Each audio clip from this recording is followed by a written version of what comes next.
Movie पिरानाकोंडा और टाटोनोबुआ के battle में टाटोनोबुआ को हार का सामना करना पड़ा है, क्योंकि टाटोनोबुआ एक वास्तविक दुनिया का एक विशालकाय और खूंखार सांप है जो कि अमेज़न के घने जंगलों में पाया जाता था।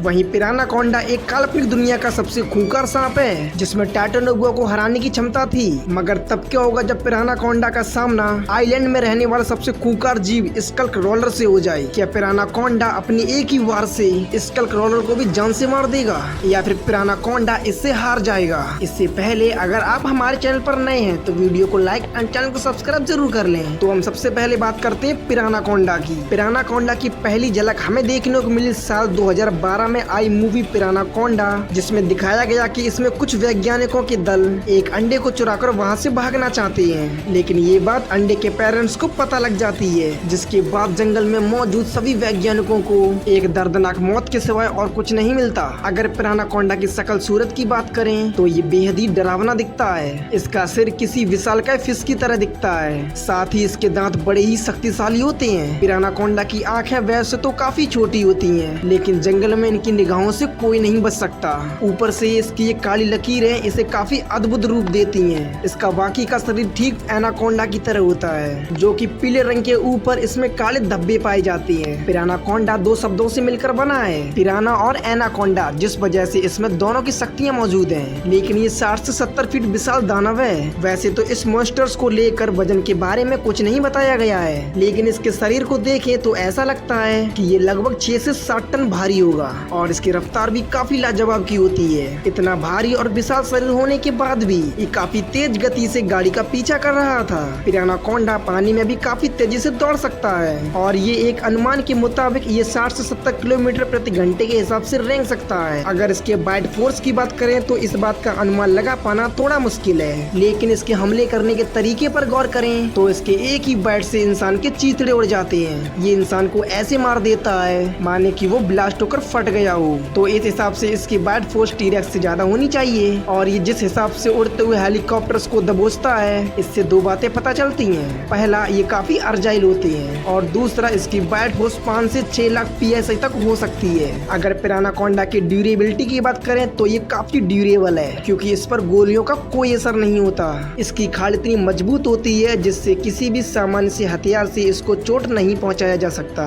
लेकिन इसके ऊपर रॉकेट लॉन्चर और बम जैसे हथियारों से हमला होता है तो इसे काफी चोट पहुंचती है। एक बार इसके मुंह में एक्सप्लोजन फटने के दौरान इसका मुंह पूरी तरीके से तबाह हो गया था, जिससे पता चलता है कि ये ड्यूरेबल तो है पर उस हद तक नहीं जितना स्कल्करोलर है। तो वही बात करें स्कल्करोलर की तो इसकी बनावट हरनियों की खोपड़ी जैसा दिखने वाला दानव है, जो कि आइलैंड की जमीन के अंदर रहता है और समय समय पर अपनी भूख को मिटाने के लिए जमीन से बाहर निकलता है, जिस वजह से इसको स्कल आइलैंड का सबसे खतरनाक शिकारी माना जाता है। अगर इसकी शारीरिक संरचना की बात करें तो इसकी पूंछ सांप की तरह काफी लंबी होती है। साथ ही इसकी जीभ मुंह से बाहर निकलकर बाकी दूसरे जीवों पर हमला कर सकती है। जिस तरह कोई विशाल सांप दूसरे के शरीर को अपनी कुंडली में लपेट लेता है, ठीक उसी प्रकार स्कल्करोलर भी अपने दुश्मन को चारों ओर कुंडली में लपेटकर उसे जान से मार सकता है और फिर उस जीव को कुंडली में लपेटकर ही वो उस जीव को उठाकर बहुत दूर फेंक सकता है। ठीक पिरानाकोंडा की तरह इसके दांत भी काफी धारदार होते हैं और इसके जबड़े की पकड़ को छुड़ा पाना लगभग नामुमकिन हो जाता है। लेकिन जो बात इसे पिरानाकोंडा से अलग बनाती है